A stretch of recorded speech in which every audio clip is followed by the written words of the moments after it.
Hello to all fans of Conversations on the Coast with Jim Foster. My name is Robert, and for the last 10 years or so, I have been the technical producer of the show. I'm sad to relay that Jim Foster passed away Monday after a short illness. I enjoyed working with Jim very much, and he was a good friend. Although Jim did not do many new programs since the podcast launched, we still chatted regularly on the phone, and I will very much miss those conversations. The show was always supported by Jim's family and executive board members, especially including Julie and Stephanie. We'd like to hear your comments about the show and how something you have heard may have impacted or touched you in some way. If you have a comment to pass along, please send them to the program email address, jimfostercoc@gmail.com. That's jimfostercoc@gmail.com. If you want to leave a comment on the various social media sites the program exists on, I will try my best to gather them from there also and pass along. Please also include the city, state, and country where you are listening, if you would like. This show's origins, as I understand it, came from when Jim worked for a media escort company, where he would drive authors between appearances while they were on book tours that passed through the San Francisco Bay Area. Some of the folks Jim worked with as a media escort included David Galea and the late Kathy Kamen Goldmark. Through work as a media escort, Jim also met talk show host and entrepreneur Peter B. Collins, who helped form the idea of Jim doing interviews himself with authors that he was escorting around the Bay Area. Many of the authors Jim interviewed were also referred to him by Javier Perez, who worked out of the East Coast in the Florida area. I had the pleasure of first working with Jim Foster at a station known as Green 960 AM on the radio in San Francisco at the time. Program director John Scott was instrumental in allowing Jim's show to remain in a weekly time slot, and John was also the one who put me together working with Jim. Peter B. also had set up the arrangements with SF radio stations for a weekly time slot for the program over many years, before and including Green 960. If you have listened to AM radio on the weekends in the SF Bay Area in the last 20-plus years, there's a good chance you may have heard Jim's programs on frequencies including 610, 860, 910, 960, 1220, 1550, and even some FM spots, including 106.9, now occupied by all-news station KCBS. Jim's show was unique in that he did all the work and prep himself. I did the editing afterwards, but he did the program live to tape, so very little editing, if any, was actually needed to be done most of the time. Jim did his own research ahead of time and decided on his own which authors and books he wanted to pursue for an interview. He also read the books cover to cover, made his own notes and highlights of possible subjects to discuss, used his own questions instead of using the media press materials given to him. Jim did write a fair amount of notes and bookmark pages, but the show was not scripted. It was always a conversation. With a unique long-form program like Conversations on the Coast with Jim Foster, it's sometimes a little more difficult to present a highlight show, but I wanted to try and share a few excerpts here of a few notable programs and authors. So many very talented authors and amazing books to choose from that Jim discussed with on the program, many of which were later made into TV or movie projects as well, or in some cases there are ongoing plans in the works to do so. In total, Jim Foster did approximately 400 programs over the years. We hope you continue to enjoy the programs and discover new books and writers that make us think, cry, learn, and laugh. And I hope you enjoy some of these excerpts here. God bless. Jim Foster. With J.K. Rowling, the author of Harry Potter and the Sorcerer's Stone, Harry Potter and the Chamber of Secrets, and Harry Potter and the Prisoner of Azkaban. According to Time magazine, you are at the center of one of the most bizarre and surreal stories in the history of publishing. Bizarre, surreal. Is that accurate in any way from where you sit? Very accurate from where I sit. No one, I promise you, is more surprised by this than I am. I was so... My focus was always just try and get the book published, and I never looked much beyond that, and I never dreamt that what has happened would happen. Never. At all. I didn't... I had no sense that I was writing a particularly commercial book or a commercial book at all. You were just writing what you had to write. precisely. I was writing for me and what I really wanted to write, yeah. Time makes a suggestion in the same article that the secret of your success lies in what you know. Rowling, they say, knows how to feed the desire not just to hear or read a story, but to live it as well. She has, quote, an uncanny ability to nourish the human hunger for enrichment. And, that may answer the question that was on my mind, and I've heard from other authors, actually, other children's authors, is why in the heck does your book these books appeal to adults? Yeah. It's a very jealous remark, incidentally, I think, from other children's authors, but, I mean, it's being made. Yeah. It's being made. See, I mean, if I asked you, did you have an audience in mind, you'd say no. You'd say just I would what absolutely say no, yeah. But then I started writing about Harry when I was 25. I finished the first book when I was 30. I'm an adult, and the humour in the book certainly is my sense of humour. It's not what I think kids think is funny, which I think is part of the way, or part of the explanation. As for the rest of the explanation, it's as much of a mystery to me as it is to anyone else, really. And frankly, I don't try and analyse it. I really don't, because I think if I do decide, oh, that's the formula, then it might well be that in books 5, 6 and 7 I'm trying to put a little bit too much of ingredient X in there, and that's not what I want to do. I want to carry on writing them exactly as I want to write them, without trying to pander to anyone else's sensibilities. Yeah, if you start paying attention to your notices, so to speak, you're going to trip over your feet. You're going to write to the notices. Exactly. Yeah. But I just want to, throw one more at you because I like it. The same article, Time, says something that I believe in, that there's people out there want to believe the unbelievable, and Rowling makes it easy and great, good, fun for them to do so. That's a nice. There is a need for that. There really is. There really is, because what is all around us is very often so disheartening and so depressing that, for goodness sakes, give me something else. I can see that. I feel that as a reader, so I understand that. Some of the criticism that's been out there about the Potter books for being too violent, that's what's been in our newspapers here in San Francisco. And before you answer, I want to share with you what a local 11-year-old girl wrote to the San Francisco Chronicle. I didn't cut out the piece. I'm going to paraphrase. Okay. There was an article in the paper about, I don't know, not in this area, but someplace else in the country, they were either banning or thinking of banning your books because there was too much violence in them. Right. Okay? And there's a news story. And then 2 days later, on the op-ed page was a letter from an 11-year-old girl, and who said in the letter that your books are being read in her class, right? That everyone likes the books. No one in the class finds them violent. And she pointed out in her letter that the wizards don't use guns. I think that's they don't have point, to use guns. You? Yes, they've got all other kinds of things. We haven't, in my books, 3 books so far, seen anyone killed. Right. Now, I'm not saying that's not going to happen, but I think it's more than plain whose side I'm on. Yes. And that is a fairly crucial point. If you turn on any video game that I've seen, even for quite small children, you will find 10 times the violence there is in my books. So I find it laughable, really.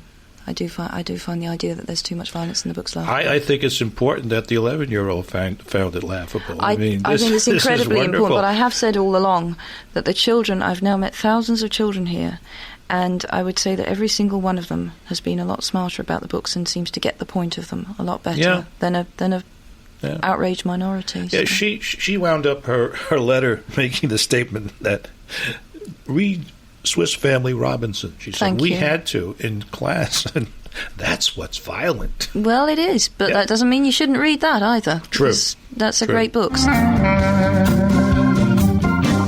Today it's just great to have back on the show Ron Chernow, author of Alexander Hamilton, and I just want to welcome you. I'm so happy to see you again.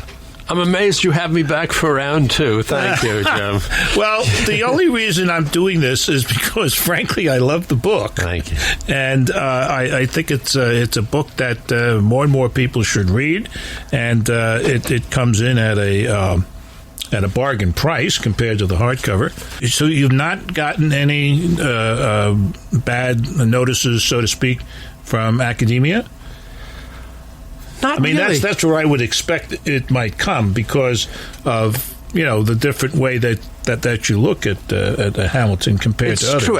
As a general rule, most popular historians, as the academic reviews start to run, the tone turns decidedly negative. Whether it's because I've been a zealous researcher, I'm not quite sure, but I have actually gotten as good reviews from the academics as from the more general reviewers. That's great. Now, one of the things you said to me when we first got together off air is that you feel that you've not been off tour since the darn thing came out, which leads to the question, is there any horrible or humorous anecdote that you might want to share from your trekking around the country? No, probably the most interesting thing that happened as I went around doing a lot of appearances is that, unlike, let's say, the Jefferson family, there was no Hamilton Family Association. I searched for them when I was researching the book. As I started going around the country, invariably when I would be doing a signing, there would be one person at the end standing alone in the corner, waiting till everyone else in the room had left, and pointing to Hamilton's picture. That's either a great fan or someone who's stalking him. Yeah. And then the person would point to the picture of Hamilton on the cover and tap it and say, "I'm descended from him." I began putting these Hamilton descendants in touch with each other, so that by the time the 200th anniversary of the duel was celebrated in July 2004, there were about 60 or 70 direct Hamilton descendants who now have a Hamilton. Were they over in Weehawken? Over in Weehawken, yeah. We had actually 1,500 people who were crazy enough to stand in 90-degree sun for 2 hours watching a reenactment of the duel. So I'm not the only fanatic on this subject. Oh, that's wonderful. Yeah. One of the things that's come out with the reviews is that they realize there are so many ways to really look at what you've done, or look at Alexander Hamilton. For example, the New York Times book review in a cover review, congratulations, said, "Rich uncle of his country, the architect of American economic might." That's Alexander Hamilton. That is a way to get at him, isn't it? No, I think so. I mean, this man really single-handedly creates the economic and financial system. I'll tell you something interesting. When I was researching the book, I called up the archivist at the New York Stock Exchange and said, "Tell me what stocks and bonds are traded on Wall Street when Hamilton was the first Treasury Secretary." He said there were 5 issues. There were 3 issues of Treasury securities, all created by Hamilton. There was the stock of the Bank of New York, first private bank, created by Hamilton. There was the stock of the Bank of the United States, our first central bank, created by Hamilton. So Hamilton had created every single stock and bond being traded on Wall Street. So this is really the beginning. And welcoming Calvin Bud Trillin to our program. Do you like to be called Bud? Sure, that's fine. Okay. I never like to be falsely familiar with people. And you brought with you one of San Francisco's preeminent author escorts, Jim Foster. Actually, he brought you. Exactly. The way to put it. He's what I call an author hauler. Yeah. He's the king of the author haulers. Uh-huh. And he'd been hauling you around all day? Yes, he has, and smoothing the way. Mm-hmm. I think they're also called road nannies. Yeah. And in each city, there's a different one waiting for you on a book tour like this. That's right. Massively subsidized by your publisher. He'd have to tell you not massively. Massively. He'd have to tell you about the massively part. As you may know, they come together, and they're going to be in San Francisco this week at the Book Expo, what used to be the ABA. Usually the author haulers have a party, and they used to award what was called the Golden Dartboard Award for the most objectionable author they had to haul around that year. Oh, yeah. I'll bet that's a tough competition. It is. Well, I mean, tough in a way, but from what I hear, there was never much doubt. You know, it was always perfectly obvious who was going to win. It was usually unanimous. Mm-hmm. Well, who won last year? Do you happen to know, Jim? No, I have to report to update you all on this particular aspect of book publicity, somewhat at the quiet behest of those who pay the author hauler's bill. Suggested that it wasn't politically correct? That it was suggested that it would be a nice thing not to do that. So there's no formal award now. There is a gathering where libations are served, stories are told, and certain obscenities creep into the conversation about certain people. Okay. Actually, I think one of the past winners wouldn't be eligible anyway because he's in prison. That is correct. And he won many times in a row in his career. Uh-huh. And do you want to name that individual? Sure. Okay. Jeffrey Archer. Oh, right. Lord Archer. Yeah, I shot darts with him. He came on my radio program, and I learned he was a fan of darts, so I got a dartboard in the studio, and he threw darts while we did our interview. You didn't turn your back, I suppose. I did not, but he was a colorful man. I enjoyed him. That's what the author haulers thought. Yeah. Yeah, we would have liked to have done something else with the darts. Uh-huh. And today, it's a good day because we're welcoming back an old friend, Calvin Trillin, and here with his latest book called, inappropriately, I think, Dogfight. It's not enough, dignity in that. But the subtitle, the 2012 Presidential Campaign in Verse, and it's published by Random House, and there's a reading line beneath that title, interrupted regularly by other poems and occasionally by a pause for prose. With that long title, I welcome you. Thank you. Thank you. And, in my opinion, that subtitle is not, as long as it is not complete, because a Dogfight also includes several tunes to sing. For example. Yeah. I hope you're going to sing today. Michelle, we're thinking of it. All right. Is Michelle, ma belle. And this one, which is, I don't know whether this is for singing. I've got the mitt thinks I'm a moocher, a taker, not a maker blues. And that's among others. There's also... that's a blues song. There's a song about Ayn Rand to the tune of Blue Moon. Oh. And then there's a song about Sheldon Adelman to the tune of Edelweiss. I love that one. You like Edelweiss, or you like... I like him, too. He's a marvelous person, supporting only the best in politics in this country. The Newt. I could read that, and you could hum along in the background. Good. I'd be happy to do that. Go ahead. Adelson, your donations do cheer him. We who root for our Newt smile whenever you smear him. Absent your vow that you would endow Newt despite his clay feet. Adelson, Newt would be back on K Street. Thank you. The timing really worked out toward the end. Absolutely, beautifully. We wandered a bit in the middle. Well, when you're with an experienced singer, that's the kind of thing you can pull off, Yeah. I mean, if it was just some run-of-the-mill some lounge singer or something like that. No, yes. Jessie Klein is our guest today on Conversations on the Coast. She's written a book which I think is extremely important for our times. It is called The Bully Society, subtitle, School Shootings and the Crisis of Bullying in American Schools, published by New York University Press. One of the things, Dr. Klein, that your book teaches, at least it taught me, is that bullying is endemic not only in the schools, but in society and particularly in the workplace. That's right. And it's as though the schools are a preparatory course for, quote, how to get along, unquote. Right, yeah, people think it's an adolescent problem, but it's really a much larger issue than that. Yeah, and that's a very frightening prospect, very frightening prospect.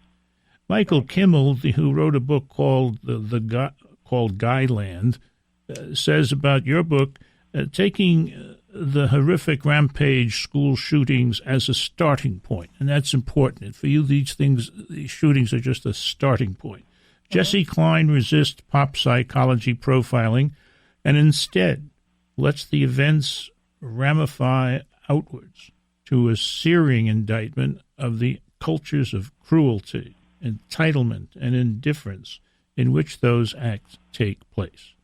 Like a pebble disturbing a complacent pond, the ripples offered in the bully society are profound. And one of the things that's profound, I think, are the concluding words of the book, and I wish you'd share those words with our listeners now. Absolutely. We live in a world we're trying desperately to break free from the schools and social situations they found brutal and oppressive. School shooting perpetrators unleashed rage with a lethal and devastating impact again and again and again. There is no end in sight. The shooters themselves didn't try to replace the old hierarchies with something new. They were as resigned as everyone else that school bullying was an immutable fact of life, and they believed the only thing they could do was destroy their schools and themselves as they became the biggest bullies. School shootings proliferated throughout the period in which I wrote this book. New cases were added regularly as the book evolved. We need to offer our students a different method of resistance and a clear vision for transforming their bully cultures. Too many new anti-bullying programs are stuck in old mindsets, teaching children to speak up for themselves, but neglecting the importance of community and supporting others. Aronowitz asks another essential question. What are the requisite changes that would transform schools from credential mills and institutions of control to a site of education that prepares young people to see themselves as active participants in the world? Surely, when students are connected to their schools, excited about learning, and feeling fulfilled by their classes and engaged by their teachers, they will be far less inclined to turn on one another. Students who love school and feel recognized and empowered in their classes are also less vulnerable to pressures to become the perfect boy or girl or to find attention and notoriety. Helping students appreciate themselves and others and become engaged in the world is an essential antidote to the vulnerabilities developed when raw insecurities are instead exploited by larger consumer forces, pressuring everyone to purchase excessive products in order to become super boys and girls. Aronowitz's late wife, the prolific feminist writer Ellen Willis, said poignantly in her book No More Nice Girls, "People deprived of pleasure don't get kinder and gentler, but meaner and nastier." I believe that change is possible in our schools. If schools are transformed, students who come from these new, more supportive, peaceful, and affirming communities can have a powerful effect on the larger society as they become the future leaders of our country. Together, we can move from a destructive, one-size-fits-all bully society to more compassionate communities where students, families, and community members can instead thrive. Wow. All you want is schools to become peaceful and affirming communities. Exactly. That's a long trip, it seems to me, and it seems to you. You write in a chapter you call "Creating Kinder Schools and Cyber Spaces," mm-hmm. that there are people out there like in the New York metropolitan area, at the school that you teach in, Delphi University, who have created programs that are terrific, have been successful, and now stand unfunded. I mean, this is incredibly stupid, isn't it? Well, I think that does happen again and again, the wonderful programs, and many of the programs that are surviving do so on a very small budget. But the good news of that is that it actually doesn't even take that much money to create community. There's one fantastic program in Long Island that was started by a junior high school art teacher where she calls it the Get a Voice Project, and she trains teachers to help students stand up for one another. If they see anybody being hurt, instead of having it all depend on that one person to defend themselves, they can be pretty confident that there'll be other people there to support them. But schools can also just have meetings about issues of concern. If anybody's hurt in cyberspace, they can have a town meeting with 2 or 3 homerooms at a time to discuss the issues, to discuss how important it is for everyone to feel cared about in their school, to even think about together what could every school member do to help that person heal from the bullying experience. Schools, if they made it a priority that people feel cared about and feel important in their community, it wouldn't actually take that much to start creating a community where people felt supported and less likely to be depressed or anxious or despairing in all the ways that we otherwise see. There's an old friend of mine, Kathy Kamen-Goldmark, who can be introduced in a number of ways, or at least identified in a number of ways. I could say Kathy Kamen-Goldmark, singer. I could say radio producer. I could say writer. And I could say photogenic person.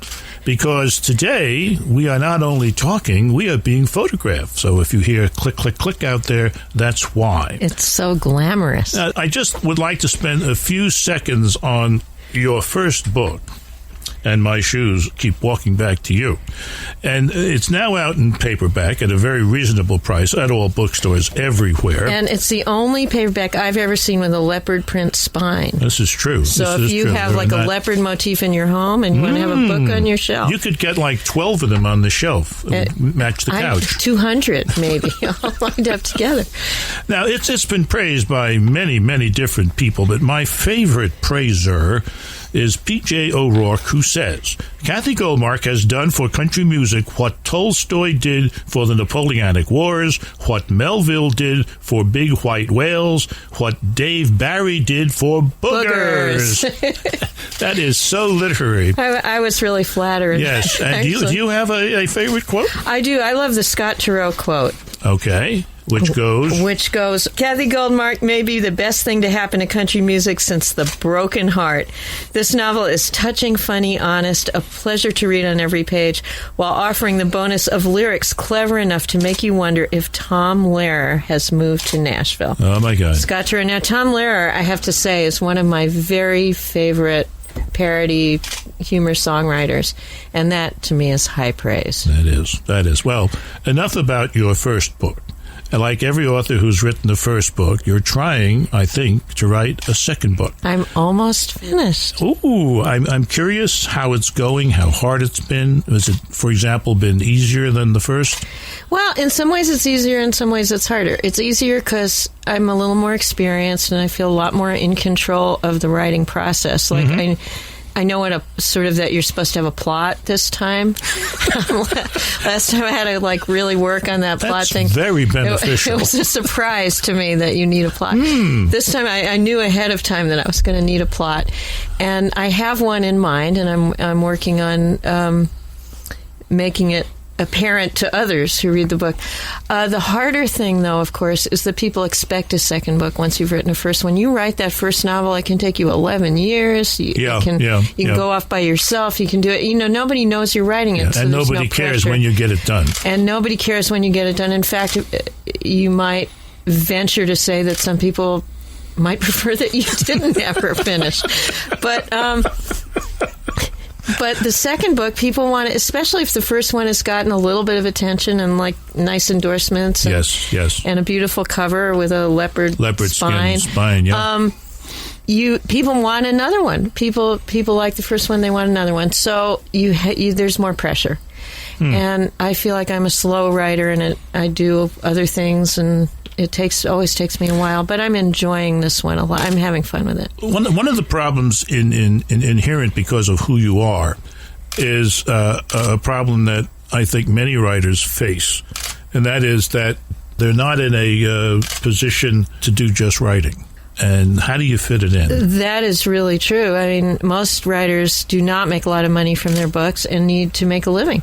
And I happen to have a day job working in radio where I'm sort of part of the literary community and part of the music community of the Bay Area, but I'm lucky that I'm flexible, that I can take a little bit of time out each day to do some writing. But it's always a struggle. You have to steal time, you have to make time. Welcome to Conversations on the Coast, the Bay Area's premier author interview program. Today we are going to talk about a book called How to Play the Harmonica and Other Life Lessons. It's by San Francisco's own Sam Barry and published by Gibbs Smith, and I'm very glad you came by. Well, hi, Jim. I'm glad to be here. Now, how can we begin? I have here in front of me a key of C. A key of C harmonica, 10-hole diatonic harmonica, but don't get hung up on those fancy Latin words. Okay. It's I'm simply saying it's what the kind of harmonica everybody knows, the marine band type harmonica, the kind that we've all seen. All right, Jim, so we're just going to take the harmonica, and there's at the bottom 3 holes, and I will refer to the numbers, the 1, 2, 3 holes. Okay. Just open up wide, big wide mouth, and just breathe into it. It should sound like this. Was that not? He is a natural. I am looking at the engineer, and that's Jim playing, and I think that he is a natural at this. The engineer is giving a wild thumbs up and applause. That was fun. Yes. That was fun. So that was good. So you right there, that's breathing. Actually, I think I have a whole chapter dedicated to how essential breathing is, not only to the harmonica, but to life itself. Yes. And it certainly is. Last I heard. Okay, so I'm going to teach you. So that's a great thing you can do on the harmonica is you can just make some noise like that. But I'm going to show you how to make a train sound. So okay. Oh, that'd be good. Oh, yeah. I like trains. We actually aren't far from where a train goes by. That's right. It goes right outside the studio. Okay. So, and we're going to do a little bluesy thing. Now, you notice we started on the blow, and then we drew, and then we blew again, meaning we exhaled and inhaled and exhaled. I want you to reverse that. I want you to start by exhaling. So let's just do that. Beautiful. Jim, you are a natural. Breathe in first and then breathe out? Right. We're going to make a train. So a train, okay. Now you're going to break up that breathing in into 2 parts by tapping with your tongue. So you're going to go. So breathing in? Yes, breathing in. Beautiful, Jim. And now do the same thing, breathing out.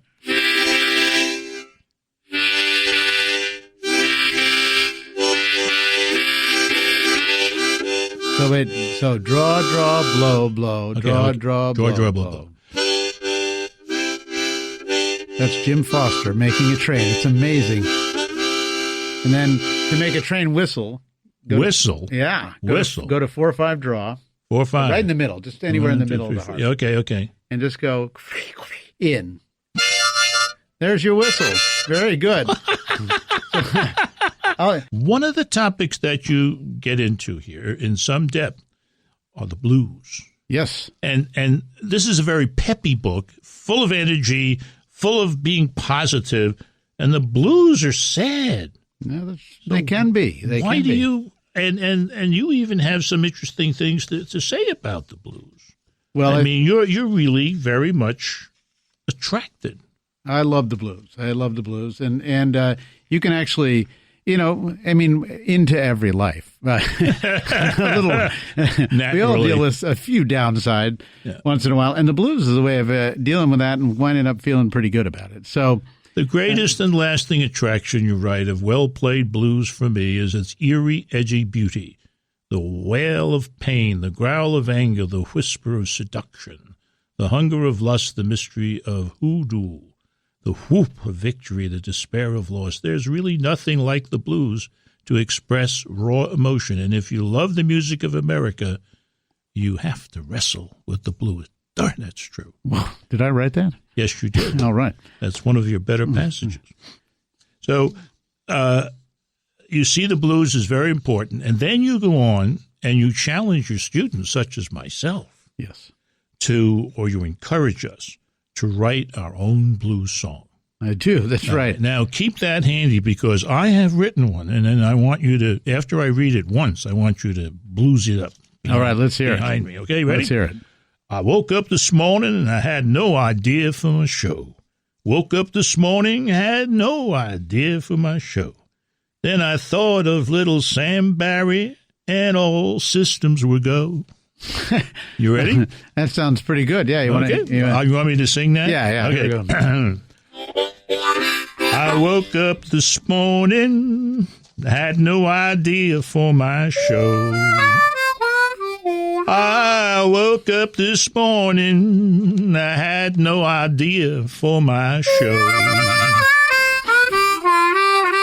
Then I thought of that little Sam Barry, and all my systems would go.